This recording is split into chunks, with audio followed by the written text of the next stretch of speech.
शुभ सन्ध्या सबै साथीहरूलाई। म चाहिँ आज एउटा सानो विषयमा चाहिँ के बोलौँ भनेर उपस्थित भएको होइन। तपाईँ हामी सबैले आज थाहा पाएकै कुरा होला सायद। हाम्रो चाहिँ पूर्व प्रधानमन्त्री केपी शर्मा ओलीको बुवा स्वर्गीय मोहन प्रसाद ओली उहाँको चाहिँ आज बिहान मृत्यु भएका समाचारहरू विभिन्न सामाजिक सञ्जालहरू मार्फत चाहिँ हामीले सुनियो होइन, न्युजहरू हेरियो।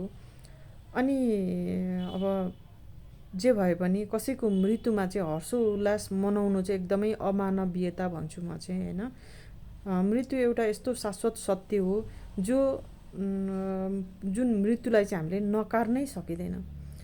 र आज जुन समाचारहरू सम्प्रेषण भएका थिए विभिन्न सामाजिक सञ्जालहरूमा विभिन्न भिडियोहरू पनि देखियो, दाह संस्कार गर्दै गरेका भिडियोहरू पनि हेऱ्यो र जसमा चाहिँ कमेन्टहरू एकदमै नराम्रा कमेन्टहरू देख्न पर्यो। एउटा के भने कसैको मृत्युलाई लिएर चाहिँ यतिसम्म अमानवीय व्यवहार चाहिँ नगरौँ, किनभने भोलि हाम्रो सबैका घरमा यो भएरै छाड्छ। चाहे जस्तोसुकै अवस्थामा होस्, विभिन्न दुर्घटना होस्, अन्य कारणले पनि कोही न कोहीको मृत्यु हुन्छ नै। त्यही कारणले गर्दाखेरि अर्काको मृत्युमा नरमाऊ होइन।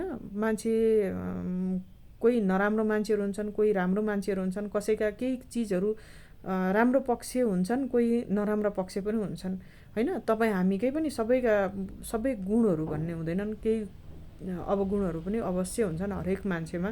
यदि गुण भयो भने त्यो मान्छे कहिले पनि हुँदैन। त्यसै कारणले गर्दाखेरि मैले जति पनि उहाँहरूको जुन समाचारहरू आयो त्यो समाचारको पोस्टहरूमा चाहिँ एकदमै नराम्रो कमेन्टहरू के, बल्ल खाइस्, बल्ल चाहिँ तँलाई यो घटना देखेर चाहिँ बल्ल आनन्द आयो, बल्ल तेरो आँसु झरेको देख्न पर्यो, पाइयो, यस्ता कमेन्टहरू एकदमै नराम्रो कमेन्टहरू देखियो के।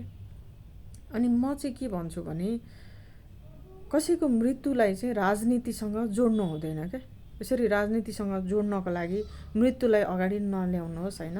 तपाईँ हामीलाई पर्ने घटना अरू जो कोहीलाई पनि पर्ने घटनाहरू हुन्छन् होइन। मृत्युलाई चाहिँ र कसैको मृत शरीरलाई चाहिँ राजनीतिसँग जोडेर चाहिँ तपाईँहरूले नबोलिदिनुहोस् होइन। सकिन्छ 2 शब्दका श्रद्धाञ्जलीका 2 शब्द लेखिदिनुहोस्। यदि त्यो पनि सकिँदैन भने बरु तपाईँहरूले जे भन्नु छ, यो जुन उहाँको दुःखद घडी हो, आजको भनेको दुःखद घडी हो, यो दुःखद घडीमा केही सान्त्वनाका 2 शब्द लेख्न सक्नुहुन्छ। चाहे शत्रु नै भए पनि हामीले त्यो एउटा मानवीयताको हिसाबले चाहिँ त्यो गर्न सकिन्छ। त्यसैले त्यस्ता कमेन्टहरू नगरिदिनुहोस् होइन। र हाम्रो स्वर्गीय बुवा चाहिँ हाम्रो मोहन प्रसाद ओलीलाई चाहिँ हार्दिक श्रद्धाञ्जली भन्न चाहन्छु। र यस शोकको घडीमा उहाँका परिवारलाई चाहिँ यो दुःखसँग लड्न सक्ने सामर्थ्य प्रदान गरून् भगवानले भनेर चाहिँ कामना पनि गर्दछु। धन्यवाद। यति नै भन्न आएको है।